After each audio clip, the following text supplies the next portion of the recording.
Tetapi kalau tahyi'ah ini lain. Dia bersedia nak kahwin 17 hari bulan, tetapi persediaannya daripada segi apa? Dia mula mengubah diri dia, pemikiran dia, supaya jadi lebih dewasa kerana nak pikul tanggungjawab. Aku ni bukan orang bujang lagi, jadi aku kena transform diri aku. Tak boleh dah nak keluar dengan kawan-kawan balik sampai 2-3 pagi, tengok bola sampai 1:30 pagi. Tak boleh dah.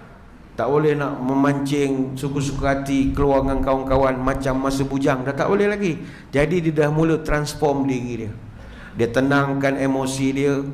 Dia latih bagaimana nak komunikasi dengan bakal pak mentua, dengan ipar duai, dengan saudara mara yang baru.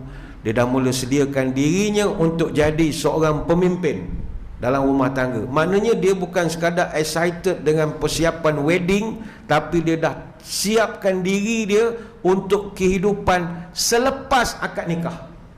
Bukan dia nak buat prepare untuk hari pernikahan saja.